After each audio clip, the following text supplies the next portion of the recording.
Ozone परत का सुधार हमारे पर्यावरण के लिए एक महत्वपूर्ण मुद्दा है।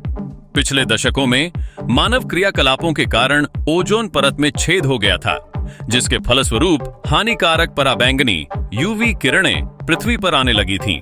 लेकिन अब एक सुखद समाचार है कि इस परत का छिद्र धीरे धीरे ठीक हो रहा है। इसका मुख्य कारण है क्लोरोफ्लोरोकार्बन (CFC) जैसी हानिकारक गैसों का कम होना। 1947 में हुए मॉन्ट्रियल प्रोटोकॉल के तहत दुनिया के देशों ने इन रसायनों के उपयोग में कमी लाने का समझौता किया, जिससे ओजोन परत में सुधार की प्रक्रिया शुरू हुई।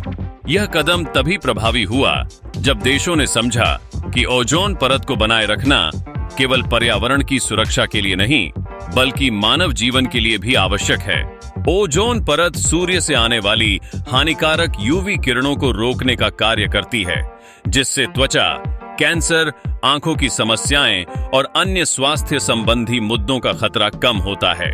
CFCs का पहले व्यापक उपयोग होता था, लेकिन अब इन पर प्रतिबंध लगाने से ओजोन परत के पुनर्निर्माण की संभावना बढ़ गई है।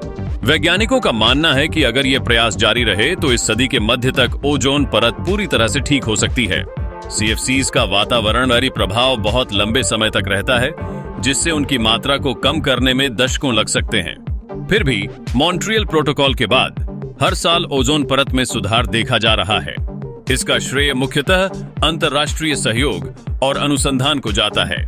संयुक्त राष्ट्र के संगठनों जैसे UNEP और WMO ने इस दिशा में देशों के प्रयासों की निगरानी की और उन्हें समर्थन दिया, जिससे वैश्विक स्तर पर प्रभावी कार्रवाइयां साकार हुई हैं। स्वाभाविक रूप से ओजोन परत का पुनर्निर्माण एक लंबी प्रक्रिया है, लेकिन मानव जनित उत्सर्जन में कमी ने इसे तेजी से संभव बना दिया है। जब वातावरण में CFCs की मात्रा कम होती है, तो ओजोन परत अपने आप में सुधार करती है। इस प्रक्रिया में वैज्ञानिकों का मानना है कि 2060 तक ओजोन परत पूरी तरह से पुनर्निर्मित हो सकती है। यह एक बड़ी उपलब्धि होगी, जो न केवल हमारे पर्यावरण के लिए, बल्कि भविष्य की पीढ़ियों के लिए भी सकारात्मक नतीजे लाएगी।